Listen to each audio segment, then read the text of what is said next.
अस्सलामुअलैकुम वरहमतुल्लाहि वबरकातुहू। मेरे अजीज़ों, मेरे प्यारों, मेरे दोस्तों, आपने तो वाकई में नरेंद्र मोदी को वाट ही लगा दी और असदुद्दीन ओवैसी साहब के QR कोड ने तो नरेंद्र मोदी के साथ खेला कर दिया। अल्लाह का शुक्र है मेरे अजीज़ों, मेरे दोस्तों, मैंने जितना सोचा नहीं था आप सब ने इतनी मेहनत की और उस काले कानून के ख़िलाफ़ जो नरेंद्र मोदी ने मुसलमानों के लिए लाया था बना करके कि मुसलमानों की ज़मीन को हड़प लेंगे, उस बिल के ख़िलाफ़ अल्हम्दुलिल्लाह अल्लाह का शुक्र है अब तक मुसलमानों ने 2 करोड़ से भी ज़्यादा अपना एहतजाज दर करवा चुका है। और अल्हम्दुलिल्लाह आज आखिरी दिन है।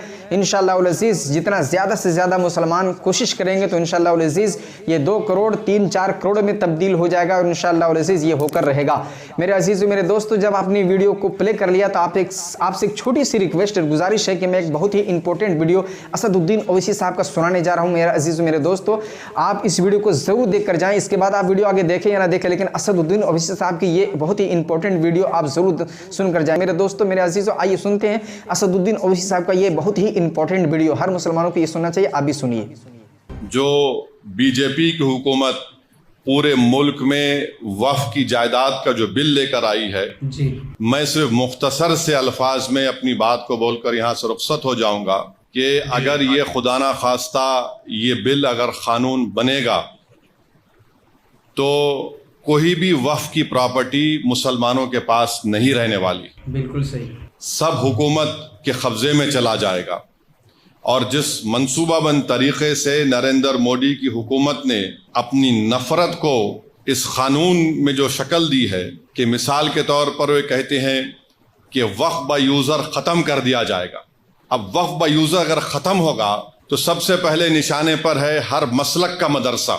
मदरसा किसी की ज़ाती मिल्कियत नहीं होती है, तो हर मसलक का मदरसा इनके निशाने पर है। बोलेंगे नहीं, अब वक्फ बाय यूज़र का कानून सेक्शन 3 को हमने ख़त्म कर दिया, अब हम तय करेंगे कि कौन उसका मालिक है। दूसरा, हैदराबाद की मक्का मस्जिद है, कानून ये बोल रहा है कि रजिस्टर्ड डीड लेकर आओ आप। तेलंगाना में 33,000 के करीब वक्फ की जायदाद रजिस्टर्ड है। 90% उन जायदादों के पास कोई रजिस्टर्ड डीड ही नहीं है, कोई रजिस्टर्ड डीड नहीं है। तो हुकूमत बोलेंगी देखिए अब आपके पास रजिस्टर्ड डीड नहीं है, वक्फ बाय यूज़र ख़त्म हो गया, अब हम इस पर कब्जा कर लेंगे। ख़बरस्तान है, ख़बरस्तान के कोई कागज़ नहीं है। खानखाएँ हैं, कोई कागज़ नहीं है। दरगाहें हैं, कोई कागज़ नहीं है। क्या है? वक्फ बाय यूज़र है। अगर वक्फ बाय यूज़र चला जाएगा तो ये सब ख़त्म हो जाएंगे। और ना सिर्फ ये ख़त्म हो जाएंगे बल्कि खुदा ना खास्ता जितनी मस्जिद की कमेटियां हैं उसमें भी वो लोग बोलेंगे कि हम बीजेपी के लोगों को कमेटी का मेंबर बनाएंगे। आप नमाज पढ़िए, इससे आपको क्या करना है। और ये बिल में यहां तक लिखा गया है कि इस अगर वो कानून बनेगा तो उसके रूल्स भी नरेंद्र मोदी दिल्ली में बैठ के बनाएंगे। उस बिल में यह भी लिखा गया कि अगर वक्फ बोर्ड किसी के खिलाफ एक्शन लेना है तो नरेंद्र मोदी से पूछना पड़ेगा। उस बिल में यह भी लिखा गया है कि सेंट्रल वक्फ काउंसिल में सिर्फ एक मिनिस्टर को छोड़कर, वजारत अखिलती बहबूद के मिनिस्टर को छोड़कर सब मुसलमान मेंबर बनते हैं। अब उस बिल में कहा गया कि ये कम से कम 2 बनेंगे। अब हुकूमत 7 भी बना सकती। रियासती वक्फ बोर्ड में तमाम मेंबर मुसलमान होते हैं, तो नरेंद्र मोदी ने कह दिया कि नहीं, सिर्फ मुतवल्ली कैटेगरी के और म्युनिसिपल कॉरपोरेशन के जो पंचायत के लोग जीतते हैं 3 या 4 बनेंगे, माबाकी तमाम के तमाम हम किसी गैर मुस्लिम को बनाएंगे। रियासती वक्फ बोर्ड में इलेक्शन होता था मुतवल्ली कैटेगरी का, बार काउंसिल के कैटेगरी का, MLA कैटेगरी का, MP कैटेगरी का, सब खत्म।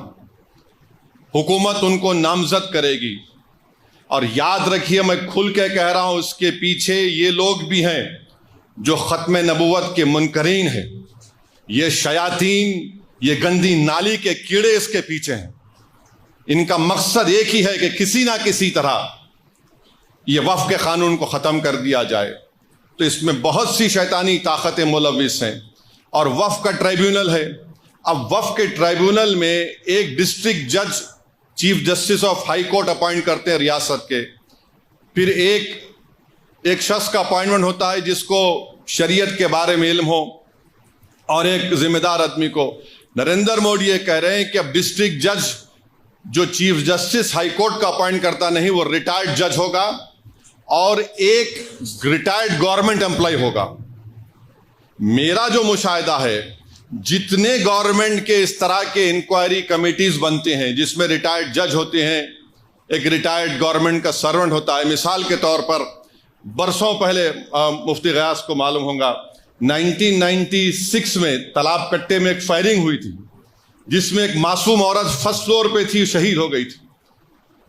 وہ کمیٹی میں کہہ دیا گیا کہ پولیس نے اپنی جان بچانے کے لیے فائرنگ کی. رپورٹ ہے, شاید کچھ نام ہے کمیٹی کا.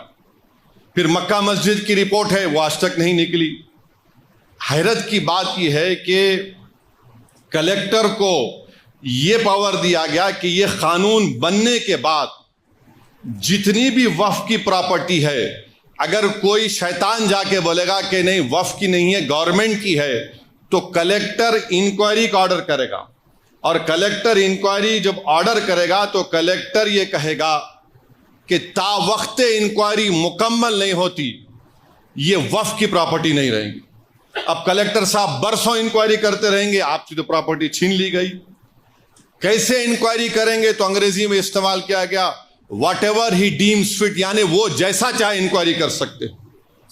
قانون کا ایک بنیادی اصول ہے کہ کوئی بھی اپنے مسئلے میں جج نہیں بن سکتا, مگر کلیکٹر کو اب بنا رہے ہیں. اور پھر اس بل میں یہ بھی کہا گیا کہ جتنی جائیدادیں پر وقف کی جائیدادوں پر گورنمنٹ قابض میں ہے, کلیکٹر اس کا فیصلہ کریں گے. اور گورنمنٹ کے حق میں فیصلہ کریں گے تو کلیکٹر ریونیو کو بولے گا, وقف بورڈ کو بولے گا ریکارڈ صحیح کرو, یہ گورنمنٹ کی پراپرٹی. تو یہ موٹا موٹا اس میں یہ باتیں رکھی گئی ہیں جو خطرناک ہے, میں بتا رہا ہوں آپ کو.